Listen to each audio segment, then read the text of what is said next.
Story Merchant Dr. Ken Atchity here in our ongoing series on getting your story straight. Today I'd like to talk about point of view, which I will do several installments on.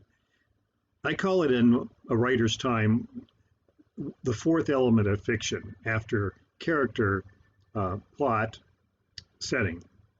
Point of view is the toughest one for writers to master.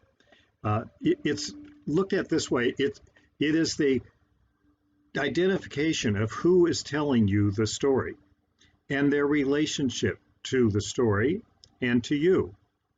And you can see in Moby Dick, for example, Ishmael, who ends up being the witness to the tragic catastrophe at the end of the story, the only survival of the Pequod after the white whale destroys Captain Ahab and his entire crew except for Ishmael. I alone survived to tell thee.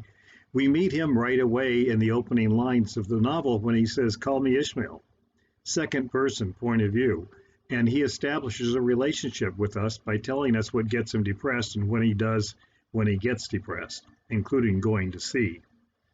And there's an example of point of view, but there are all kinds of different points of view. Shadow of a Doubt, the viewpoint is a young niece who slowly but surely realizes that her suspicions that her uncle is a mass murderer are true. So in this case, it's the protagonist's point of view. In The Secret Garden, it's a child's point of view in an adult world. In one of my favorite movies of all time, Babe, it's the point of view of a piglet in the barnyard. And we see an unforgettable story from Babe's point of view. It can be also a friend's point of view, a cop's, a lover's, a survivor, like Ishmael, but it basically dictates that no scene that you write can be written without relating directly or indirectly to the point of view. It's that which makes the audience trust you.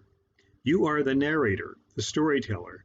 And mastering point of view, as I said, is the most difficult thing. It's the last thing that writers come to, whether they're novelists or screenwriters. But make sure that your point of view is clear. It's clear who's telling the story and whether it's enhancing the story or distracting from the story. People don't like voiceovers because it's an intrusion of the point of view in a kind of ham-fisted way unless it's done with superb artistry. So I'll be talking more about point of view in the future. In the meantime, I hope these tips about getting your story straight are helpful. If you'd like to learn more or have questions or be interested in our one-on-one mentoring, you can check it out in the link in my bio. Meanwhile, stay safe and stay tuned for the next one in this series.